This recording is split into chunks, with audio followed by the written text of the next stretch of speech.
Aujourd'hui, il est facile d'obtenir des informations sur les meilleures destinations de voyage dans le monde. On trouve des guides de voyage, des agences et, évidemment, Internet. Mais qu'en est-il de l'Antiquité ?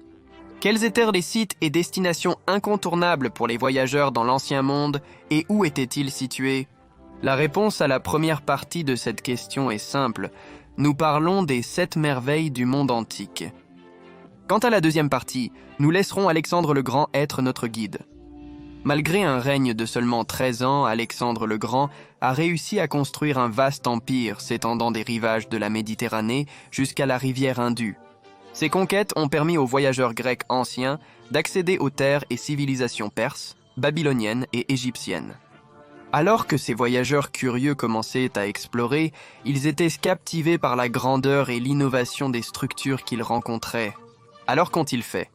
Ils ont commencé à faire des listes de ce qu'ils voyaient pour mieux s'en souvenir et partager la beauté qu'ils ont observée.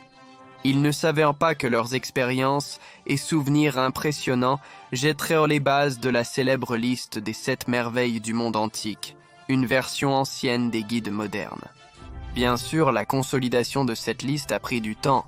Divers historiens, érudits et poètes avaient leurs propres idées sur ce qui méritait une place dans ce panthéon antique.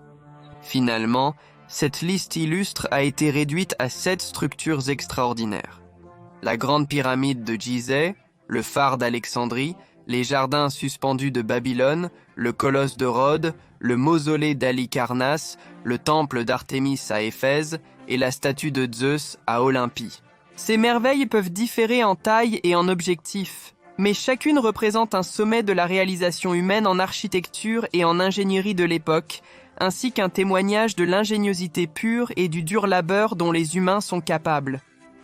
Malheureusement, vous ne pourrez pas témoigner de ces merveilles dans toute leur gloire aujourd'hui, car la plupart d'entre elles ont été perdues à cause du passage du temps, des catastrophes naturelles ou de la propension humaine à la destruction. Mais heureusement, nous pouvons visiter ces monuments remarquables virtuellement, et contrairement aux anciens Grecs, nous pouvons le faire en moins d'1 heure. Alors, embarquons pour une visite captivante des lieux originaux des 7 merveilles du monde antique. Le premier arrêt, Gizeh, la 3e plus grande ville d'Égypte. Là, située sur un plateau rocheux sur la rive ouest du fleuve Nil, vous trouverez la seule merveille du monde antique encore debout, la grande pyramide de Gizeh. Le simple fait que cette merveille architecturale ait résisté à l'épreuve du temps pendant plus de 4500 ans est une raison suffisante pour commencer notre voyage ici. Mais sa durabilité est loin d'être la seule raison pour laquelle la grande pyramide de Gizeh est un premier arrêt approprié pour explorer les 7 merveilles. Sa construction impressionnante, que les gens ont encore du mal à comprendre, la rend également remarquable. Selon l'historien grec ancien Hérodote, il a fallu jusqu'à 20 ans et 100 000 personnes pour achever la grande pyramide. Cet effort herculéen a également nécessité l'extraction, le transport et l'assemblage méticuleux de plus de 2,3 millions de blocs de pierre pour créer le monolithe emblématique de 5,75 millions de tonnes que nous voyons aujourd'hui. Mais ce n'est pas là que se terminent les chiffres époustouflants. Vous voyez, les dimensions de la grande pyramide sont colossales, même selon les normes modernes. À l'origine, la pyramide mesurait environ 146,6 mètres de hauteur de la base au sommet. Pour mettre ce chiffre en perspective, la hauteur originale de la grande pyramide était équivalente à un gratte-ciel moderne de 50 étages. Mieux encore, sa hauteur actuelle n'est pas moins impressionnante. Bien que le passage du temps et la nature aient eu un impact sur sa structure, la grande pyramide mesure actuellement environ 138 mètres, c'est seulement environ 3 étages de moins. Quant à la base, la longueur de chaque côté mesure en moyenne environ 230 mètres, ce qui la rend plus grande que de nombreux pâtés de maisons modernes. Mais ce qui est encore plus impressionnant, c'est que chaque côté de la grande pyramide est presque parfaitement aligné avec les points cardinaux de la boussole, nord, sud, est et ouest. De plus, les dimensions de la pyramide témoignent d'une précision exceptionnelle, avec un rapport longueur-hauteur équivalent à 2π. Outre sa taille impressionnante et sa précision, cette pyramide se distingue par les pierres utilisées pour son revêtement.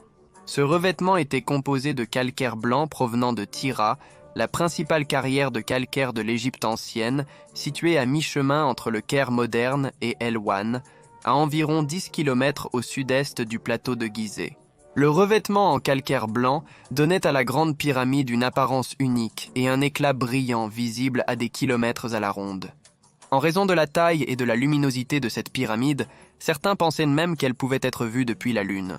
Malheureusement, le revêtement hautement poli a été desserré lors de tremblements de terre dans le nord de l'Égypte il y a presque 700 ans. Ces pierres ont été démontées et utilisées dans des projets de construction près du Caire, réduisant la hauteur de la pyramide. Mais en parlant de bâtiments, pourquoi la grande pyramide de Gizeh a-t-elle été construite en premier lieu ? Cette pyramide, également connue sous le nom de pyramide de Khéops, a été construite comme un tombeau pour ce deuxième pharaon de la 4e dynastie de l'Égypte ancienne. La grande pyramide faisait en réalité partie d'un complexe, comprenant plusieurs temples et autres pyramides. 2 de ces structures étaient considérées comme les principales pyramides du complexe pyramidal de Gizeh, aux côtés de la Grande Pyramide, de la pyramide de Képhren et de la pyramide de Mykérinos. Ces pyramides ont été nommées d'après le fils de Khéops, Képhren, et son petit-fils Mykérinos, qui les ont construites comme leur tombe à côté de la Grande Pyramide. Les 3 pyramides ont été construites entre 2700 avant Jésus-Christ et 2500 avant Jésus-Christ. De nombreux historiens situant la construction de la Grande Pyramide autour de 2570 avant Jésus-Christ. Au moment de sa construction, la Grande Pyramide était la structure la plus haute du monde. Encore plus impressionnant, elle a conservé ce statut flatteur pendant plus de 3800 ans, jusqu'à la construction de la cathédrale de Lincoln à Lincoln, en Angleterre, en 1311. Cette structure a mis fin au règne sans égal de la Grande Pyramide en tant que la plus haute du monde, en mesurant environ 160 mètres de haut. Fait intéressant, la cathédrale de Lincoln n'a détenu ce titre que pendant 237 ans, car une violente tempête a fait s'effondrer son clocher en 1548. Bien sûr, la grande pyramide de Gizeh est loin d'être la structure la plus haute aujourd'hui.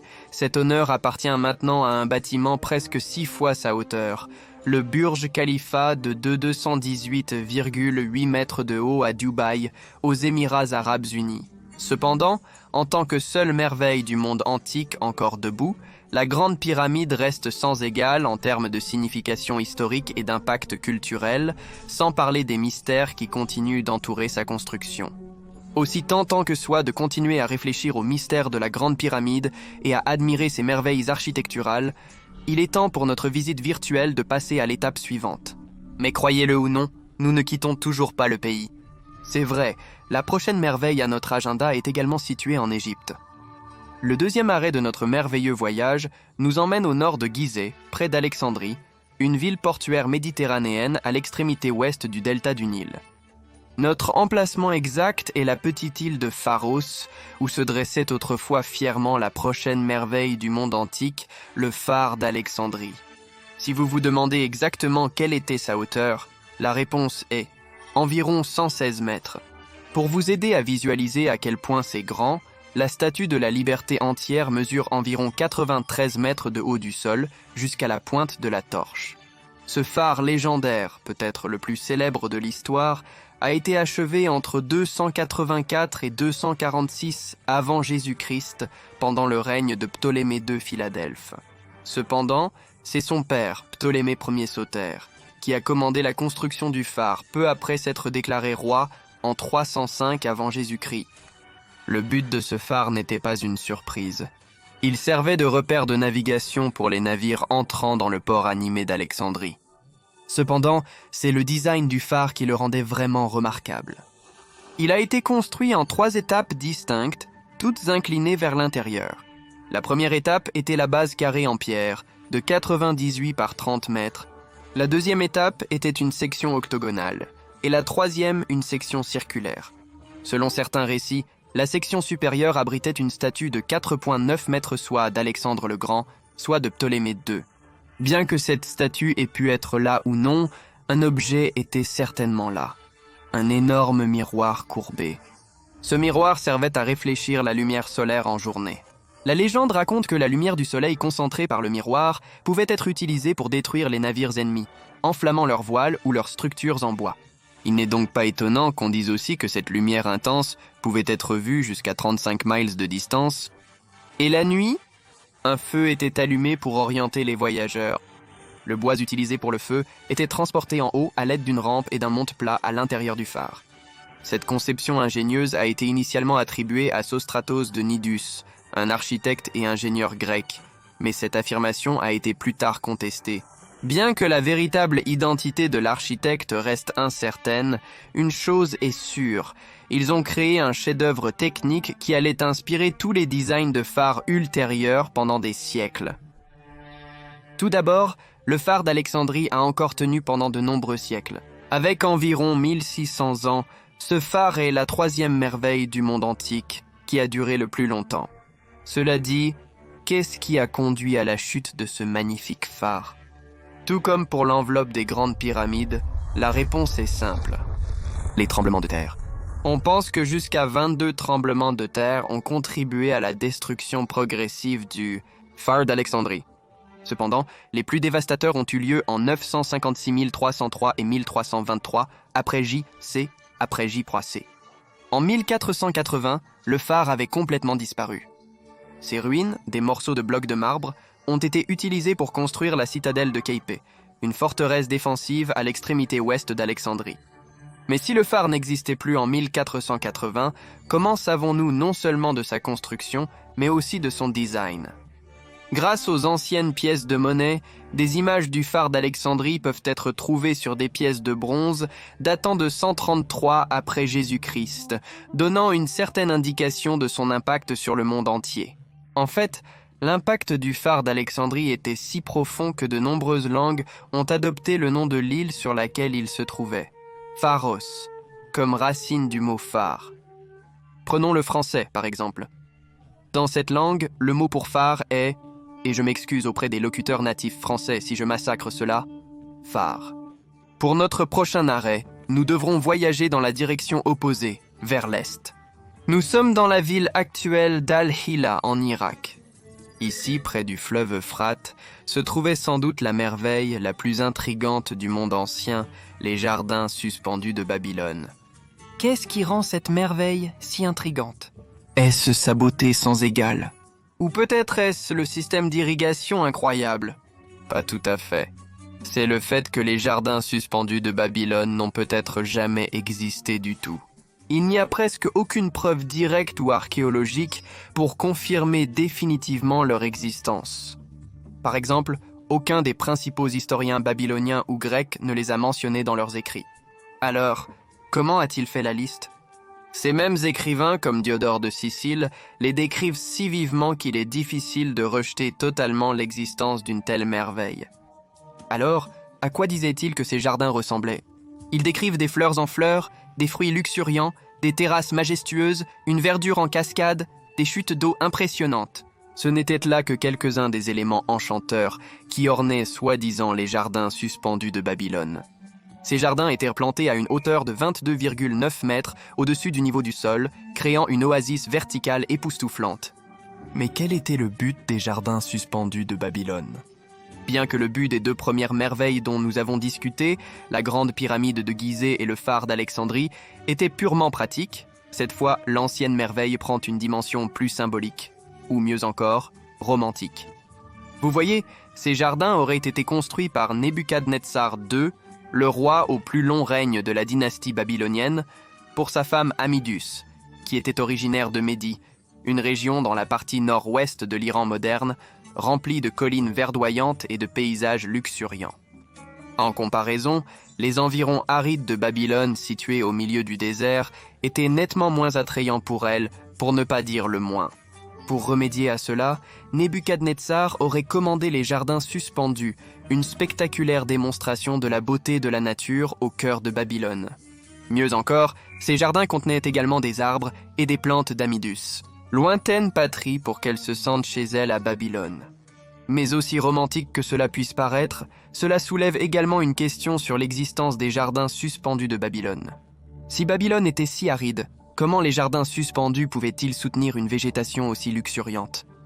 Certains rapports et fouilles suggèrent que ce problème a été surmonté grâce à un système d'irrigation exceptionnel qui reposait sur un puits de cave et une pompe à chêne pour transporter l'eau à des dizaines de pieds dans les airs. En d'autres termes, ces jardins s'arrosaient eux-mêmes. Si ce système semble trop beau pour être vrai, vous n'êtes pas le seul à avoir des doutes. Beaucoup d'historiens seraient d'accord. Cela ne signifie pas qu'ils pensent que les jardins n'existaient jamais. Ils ne pensent simplement pas qu'ils existaient à Babylone, malgré ce que leur nom suggère. Selon ces historiens, les jardins suspendus de Babylone devraient en réalité être les jardins suspendus de Ninive. Ninive est la ville actuelle de Mossoul dans le nord de l'Irak, située sur la rive est du fleuve Tigre. Ces jardins auraient été construits là-bas par Sennachérib, le roi de l'empire néo-assyrien. Après que les Assyriens aient conquis Babylone au 7e siècle, Ninive était souvent appelée la Nouvelle Babylone, ce qui pourrait expliquer la confusion dans les descriptions ultérieures des jardins suspendus. Après tout, Ninive avait beaucoup plus de sens pour l'emplacement de ces jardins, car la ville disposait d'un système bien documenté d'anciens aqueducs, qui pourrait offrir l'irrigation nécessaire pour soutenir de tels grands jardins. Mais où que soient ces jardins, une chose est sûre, ils ne sont pas là aujourd'hui. Les jardins suspendus de Babylone ou de Ninive ont été totalement détruits au plus tard au 1er siècle après Jésus-Christ, soit par des guerres, l'érosion ou un coupable récurrent, les tremblements de terre. La 4e merveille sur notre liste est le mausolée d'Halikarnasse, une ville du sud-est de la Turquie. Cette merveille était également la construction qui a duré le plus longtemps sur la liste, défiant les ravages du temps et de mère nature pendant plus de 1700 ans. Comme avec le phare d'Alexandrie, vous n'avez pas à spéculer sur le but de cette construction. Comme vous pourriez le deviner à son nom, il est clair qu'il était destiné à être un tombeau semblable aux pyramides monumentales en Égypte. Cependant, les contemporains de cette construction n'ont pas pu arriver à la même conclusion aussi rapidement. Parce que le mot mausolée n'avait pas encore été inventé, ce terme provient en réalité du mausolée d'Halikarnasse lui-même, ou plus précisément de la personne à l'origine de sa commande. Le mausolée d'Halikarnasse a été commandé par Mosol, un dirigeant de Carie et un satrape de l'empire achéménide, s'étendant des Balkans à l'ouest jusqu'à la vallée de l'Indus à l'est. Ce mausolée était censé être un lieu de repos glorieux pour Mosol et sa sœur épouse, Artémisia II. Malheureusement pour Mosol, il est décédé en 353 avant Jésus-Christ, avant que son mausolée ne soit achevé. Sa femme éplorée a pris en charge le projet, déterminée à honorer la mémoire de son mari avec un monument qui surpassait tous les autres. La construction a été supervisée par les célèbres architectes antiques Satoros et Pythias de Priene, ainsi que par les célèbres sculpteurs Scopus, Léochérès, Bryaxus et Timothée. Étant donné les noms présentés dans ce projet, il ne devrait pas être surprenant que la construction résultante était bien plus qu'un simple tombeau. C'était une œuvre d'art. Avec cela à l'esprit, plongeons dans les détails impressionnants du mausolée d'Halikarnasse. Comme le phare d'Alexandrie, ce mausolée se composait de 3 couches, toutes rectangulaires. La première couche était une base d'environ 19 mètres de haut sur ses côtés les plus longs, nord et sud. La deuxième couche présentait les colonnes maintenant reconnaissables. 36 d'entre elles couronnées par un toit en forme de pyramide, composé de 24 marches, et la troisième couche, la couche supérieure, présentait une représentation de 6 mètres d'un char à 4 chevaux en marbre, avec des figures de Mosol et Artémise le chevauchant. Cette construction entièrement époustouflante mesurait environ 42 mètres de haut et était faite exclusivement de marbre brillant. Comme mentionné précédemment, cette construction majestueuse est restée intacte pendant des siècles, survivant même à un raid d'Alexandre le Grand. Cependant, comme les autres monuments de cette liste, il n'a pas pu survivre à une série de tremblements de terre qui l'ont ébranlé jusqu'à ses fondations.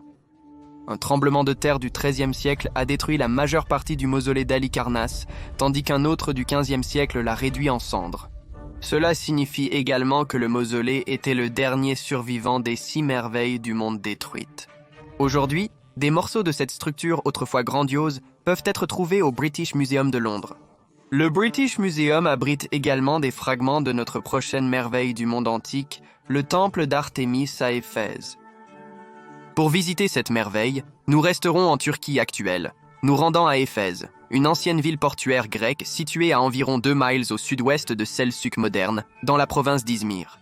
Ce site antique a en fait abrité jusqu'à 3 versions de ce remarquable temple. La structure originale a été construite pour célébrer Artémis, la déesse grecque de la chasse, et est rapidement devenue un lieu de culte vénéré. Malheureusement, ce temple a été détruit au 7e siècle avant Jésus-Christ et on sait peu de choses sur sa forme. Le deuxième temple d'Artémis a été érigé vers 550 avant Jésus-Christ et a été largement financé par le roi Crésus de Lydie. Cette nouvelle version, conçue par l'architecte crétois Chersiphron et son fils Métagène, était bien supérieure à la première. Le nouveau et amélioré temple d'Artémis mesurait environ 115 mètres de long et 46 mètres de large et était entouré des emblématiques colonnes de style ionique, qui mesuraient soi-disant 12 mètres de haut. Les colonnes et le temple lui-même étaient décorés par certains des artistes les plus célèbres du monde antique, dont Andoïos, qui a sculpté la nouvelle statue culte d'Artémis qui y était abritée. La remarquable deuxième version de ce temple a été détruite par un incendie en 356 avant Jésus-Christ, mais ce n'est pas le pire. Le pire, c'est que l'incendie a été volontairement provoqué par un homme nommé Érostrate, qui cherchait à se faire connaître en détruisant l'une des structures les plus renommées du monde antique. La légende raconte que cet acte horrible a été commis la même nuit que la naissance d'Alexandre le Grand, créant une association macabre entre la destruction du temple et la naissance d'un conquérant légendaire. Érostrate a été mis à mort pour son crime odieux et le gouvernement a déclaré illégal de prononcer son nom. Malheureusement, cela n'a pas empêché son nom d'être connu de l'histoire, lui donnant essentiellement ce qu'il recherchait désespérément, l'immortalité à travers l'infamie. Mais cet incendie insensé n'a pas empêché les Éphésiens de reconstruire une fois de plus le temple d'Artémis. Et cette fois, ils l'ont rendu encore plus grandiose. Long de 137,16 mètres, large de 68,58 mètres et haut de 18,29 mètres, il était construit en marbre, scintillait d'accents dorés et était entouré d'escaliers menant à une terrasse de 122 mètres de long. C'est précisément cette version du temple qui a été commémorée comme l'une des 7 merveilles du monde antique. En fait, il n'était pas seulement commémoré comme l'une des merveilles, il était considéré comme le plus beau et le plus impressionnant de tous. Voici comment Antipater de Sidon, un ancien poète grec qui a créé le premier enregistrement grec survivant des 7 merveilles, a décrit le nouveau temple d'Artémis. « J'ai posé les yeux sur le mur de la haute Babylone, sur lequel se trouve une route pour les chars, et la statue de Zeus par l'Alphée, et les jardins suspendus, et le colosse du soleil, et l'énorme labeur des hautes pyramides, et l'immense tombeau de Mosol. Mais quand j'ai vu la maison d'Artémis, qui montait jusqu'aux nuages, ces autres merveilles ont perdu leur éclat, et j'ai dit, voilà, à part l'Olympe, le soleil n'a jamais vu quelque chose d'aussi grand. » Finalement, cette version du temple a également été détruite par des mains humaines avec l'arrivée du christianisme. C'est notre signal pour quitter la Turquie actuelle et nous diriger vers la Grèce, où nous pouvons trouver les 2 dernières merveilles du monde antique, également mentionnées dans la citation d'Antipater. Premièrement, le colosse de Rhodes, érigé dans la ville de Rhodes sur l'île du même nom. Contrairement à une idée reçue, cette statue n'enjambait pas l'entrée du port de Mandraki à Rhodes. Certes, cela aurait été spectaculaire, mais ce n'était tout simplement pas réalisable d'un point de vue ingénierie. En réalité, le colosse de Rhodes se tenait probablement à côté du port, bénissant et protégeant la ville. Alors à quoi ressemblait exactement le colosse de Rhodes ? Eh bien, le colosse de Rhodes, une merveille de 32,6 mètres de haut conçue par le sculpteur Kérès de Lindos, était une gigantesque sculpture d'Hélios, le dieu grec du soleil, levant une torche d'une main et tenant une lance de l'autre. Si cette pose vous rappelle une autre statue célèbre, ce n'est pas une coïncidence. Le colosse de Rhodes aurait inspiré le sculpteur français Auguste Bartholdi lorsqu'il a créé l'emblématique Statue de la Liberté à New York. Mais ce n'est loin d'être la seule information incroyable concernant le colosse de Rhodes.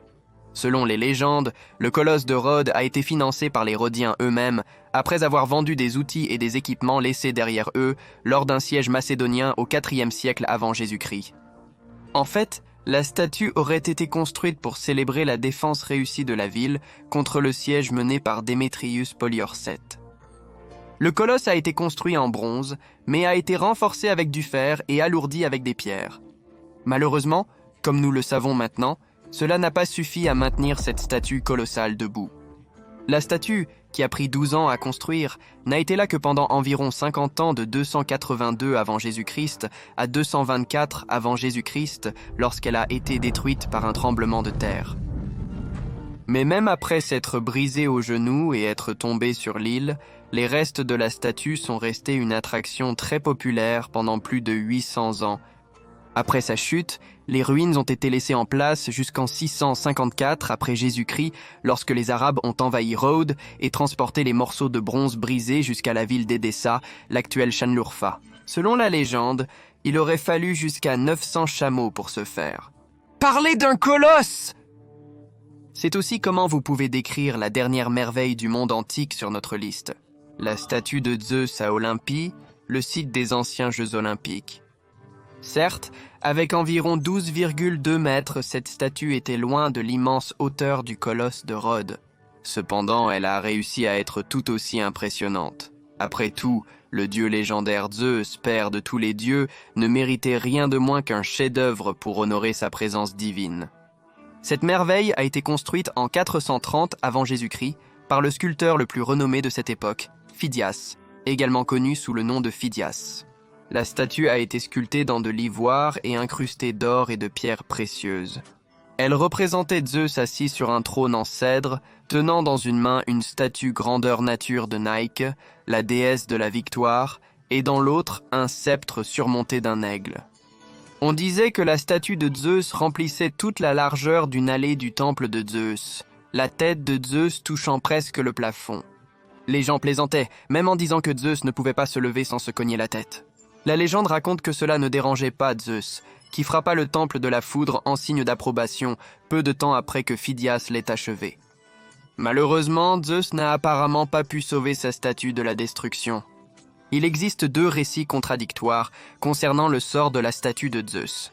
Selon le premier, le temple, et par conséquent la statue, ont été détruits par un tremblement de terre en 426 après Jésus-Christ. Le second prolonge la vie de la statue d'environ 50 ans. Selon ce récit, le temple a été fermé et la statue a été déplacée vers un temple à Constantinople, l'actuel Istanbul, où elle a finalement été détruite dans un incendie. Le sort malheureux de 6 des 7 merveilles du monde antique montre la nature éphémère même des plus grandes réalisations de la civilisation humaine. Mais peu importe combien de temps ils ont duré et comment ils ont été détruits, l'héritage de ces merveilles perdure à travers les pages de l'histoire, de l'art et de l'imagination humaine. Même avec l'introduction des nouvelles 7 merveilles du monde dans les années 2000, l'intérêt pour les 7 merveilles originales n'a jamais diminué. Bien sûr, ces merveilles sont loin d'être les seules réalisations impressionnantes de l'ingénierie et de l'architecture ancienne, car les réalisations de nombreuses civilisations d'Afrique, d'Europe, d'Asie et des Amériques sont restées inconnues du peuple hellénique. C'est pourquoi vous pouvez également trouver des listes de merveilles moins connues du monde ancien, présentant des constructions comme Newgrange en Irlande et le Grand Bouddha de Lishan en Chine. Mais qu'en pensez-vous ? Y avait-il une construction que vous jugiez digne du titre flatteur de merveille du monde ancien qui n'a pas fait la liste ? Parmi les 7 merveilles officielles, laquelle préféreriez-vous visiter et pourquoi ? Partagez vos pensées dans les commentaires ci-dessous. Avec cela, n'hésitez pas à regarder cette vidéo sur quel est l'endroit le plus sûr sur Terre, ou une autre sur la plus longue distance praticable dans le monde. Merci d'avoir regardé.